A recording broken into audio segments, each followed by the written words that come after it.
আসসালামু আলাইকুম ওয়া রাহমাতুল্লাহি ওয়া বারাকাতুহু। প্রিয় শিক্ষার্থী বন্ধুরা, আমরা এবার দেখব ইন্টারফেস। কি দেখব? ইন্টারফেস। তো interface is abstract class same as, একটু ডিফারেন্ট। তো কীরকম ডিফারেন্ট? তো চলুন একটু কাজ দেখে নিই। ইন্টারফেসও একই রকম। আমরা ইন্টারফেস যখন আমরা ক্লাস ইন্টারফেস ডিক্লেয়ার করার জন্য ইন্টারফেসে আমরা কিছু মেথড লিখে রাখবো। সেই মেথডগুলো আমরা কোনো একটা ক্লাসের সাথে ইমপ্লিমেন্ট করতে পারবো। মেকানিজম টার্গেট এক, শুধুমাত্র ইন্টারফেস শুধুমাত্র মেথড থাকবে, ইন্টারফেসে কিন্তু প্রপার্টি থাকতে পারবে না।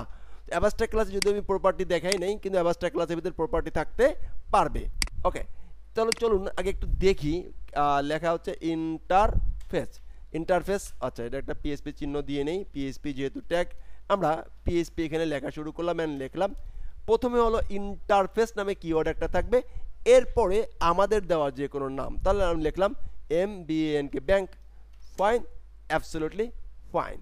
এখন আসি এম ব্যাংক লেখার পরে এখানে এখানে আমাদেরকে জাস্ট আগের মতনই পাবলিক ফাংশন এপিউএনসি ফাংশন লিখলাম। সেভ সেভ লেখা হয়ে গেল। এখানে কিন্তু আর কিছু লিখতে হবে না। ফাইন।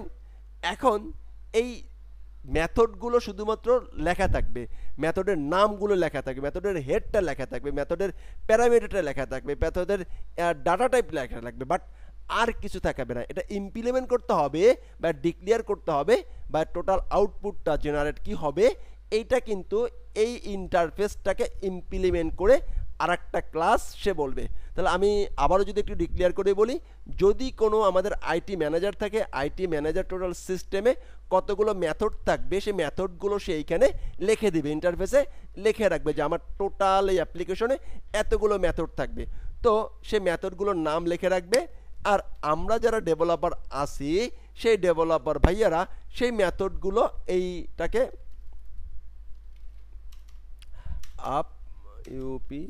আপডেট, এই যে মেথডগুলো, প্রচুর মেথড থাকবে, সেই মেথডগুলোকে আমরা ডিক্লেয়ার করব। আমরা নতুন করে কোনো নাম নিতে পারবো না। এটাই হলো ইন্টারফেসের মেইন সুবিধা।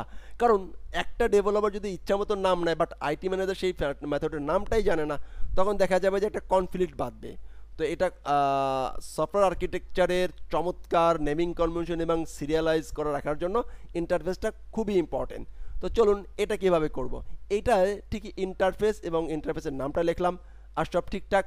এখন যদি আমরা আসি CLA ক্লাস মেইন ব্যাংক, এখন ইন্টারফেসটা কিভাবে করবে? এক্সটেন্ড না, এক্সটেন্ড কেন্দ্রে করা যাবে। এখানে ইমপ্লিমেন্ট,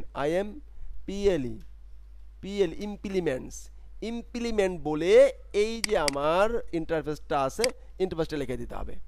এবার আমরা যদি কল করি, দেন কল করা যাবে। এখন এইখানে কিন্তু একটা সুবিধা আছে।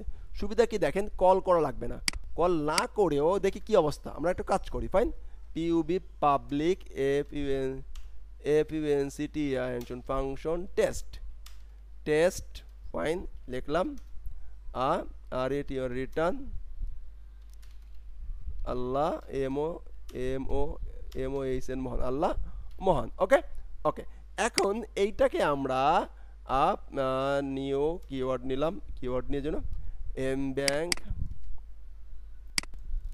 এখানে সুবিধা এবং অসুবিধা আছে, খুবই চমৎকার সুবিধা আছে এবং সুবিধা হচ্ছে, দেখেন, ইমপ্লিমেন্ট করলাম, করার পরে আমি কিন্তু মেথডটাকে কল করি নাই, তার কোনো নিজস্ব কোনো মেথডকে আমি কল করি নাই, লিখলাম আর কি নিউ ব্রাঞ্চ। ফাইন। এবার আমরা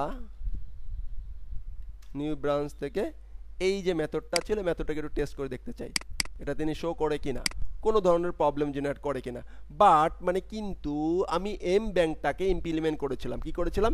এম ব্যাংকটাকে ইমপ্লিমেন্ট করেছি, বাট এম ব্যাংকের কোনো মেথডকে আমি কল করি নাই। আপনারা যারা এর আগে অ্যাবাস্ট্রাক্ট ক্লাসটা দেখেছেন, তারা কিন্তু চিন্তা করছেন যে অ্যাবাস্ট্রাক্ট ক্লাস যখনই আমরা এক্সটেন্ড করতেছিলাম, তখনই কিন্তু তাকে ওইখানে কি করতে হচ্ছিল, ওইখানে সিস্টেমে তাকে আপ দিতে হচ্ছিলই interface. Okay, class.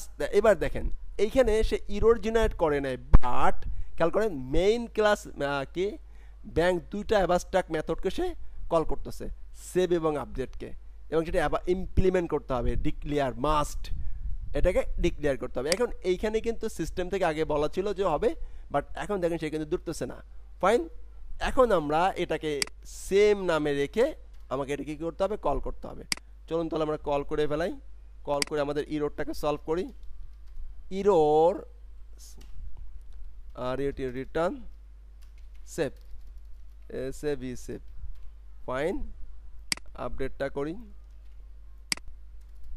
PUB public এফইউএনসিটি and ও না, পেস্ট আমার কিন্তু কপি করে আছে।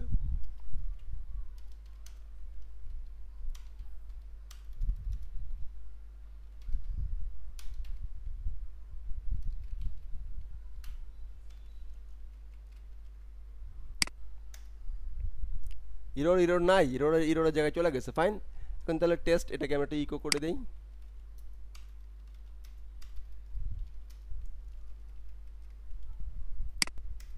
ফাইন, এই ছিল মোটামুটি। এখন এখানের অ্যাবাস্ট্রাক্ট ক্লাস আর হচ্ছে ইন্টারফেসটা সেম, কিছু ডিফারেন্সটা কি, কিছু ডিফারেন্স হচ্ছে কিওয়ার্ড ইমপ্লিমেন্ট করার জন্য আমাদেরকে এক্সটেন্ড লিখতে হচ্ছিলো, এখানে আমাদেরকে ইমপ্লিমেন্ট লিখতে হচ্ছে।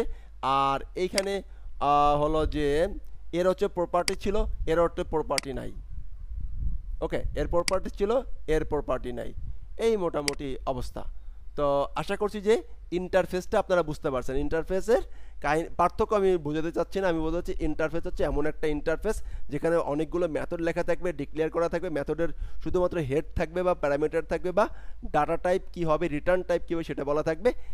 ওইগুলোকে ইমপ্লিমেন্ট যখন কোনো একটা ক্লাস করবে তখন সে ওই সেম নামে ওই মেথডগুলো তাকে কল করতে হবে, এবং রিটার্ন টাইপ যদি বলা থাকে গুড টাইপ, না তা বলে সে তার মতন করে ফাংশন রেডি করে ডিজাইন করে দিবে। এবং দেখেন কেন এটা দরকার হয়। এবং আমি যদি বলি এটা মেইন ব্যাংকের কথা যদি বলি, সেভ আপডেট, তো এইটা দেখেন যখন কোনো ব্রাঞ্চ এটাকে নিবে তখন কিন্তু তার রিটার্নটা ভিন্ন হয়। BRANC ব্রাঞ্চ নেয় তখন কিন্তু তার ভিন্ন হয়। আবার যখন ফাস্ট ট্র্যাক নেয়, যখন এটাকে কোনো ফাস্ট ট্র্যাক এই মেথডগুলোকে কল করবে তখন কিন্তু তার লজিকগুলো ভিন্ন হবে। এই জন্য ফাস্ট ট্র্যাক, যখন কোনো ফাস্ট ট্র্যাক ফাস্ট ট্র্যাকের জন্য ডেভেলপারের জন্য মেথড লিখবে, এই যে সেভ আপডেট এই মেথডগুলো লিখবে, তখন কিন্তু তার লজিকগুলো ভিন্ন হবে। সেই জন্য মূলত মেথডগুলোর নাম থাকে, মেথডের ভিতরে কি কার্যক্রম চলবে সেই বিষয়গুলো আলোচনা করা থাকে না। এইটা ওই ডেভেলপার ওই সেকশনের লজিক অনুযায়ী সে তার মতন করে ইমপ্লিমেন্ট করবে। তো এই ছিল মোটামুটি ইন্টারফেসের কথাবার্তা। ইন্টারফেসটা যদি কেউ বুঝতে না পারেন অবশ্যই আমাকে নক দিবেন।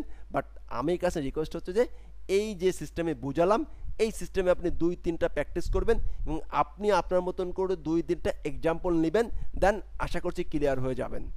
ধন্যবাদ। আসসালামু আলাইকুম ওয়া রাহমাতুল্লাহি ওয়া বারাকাতুহু।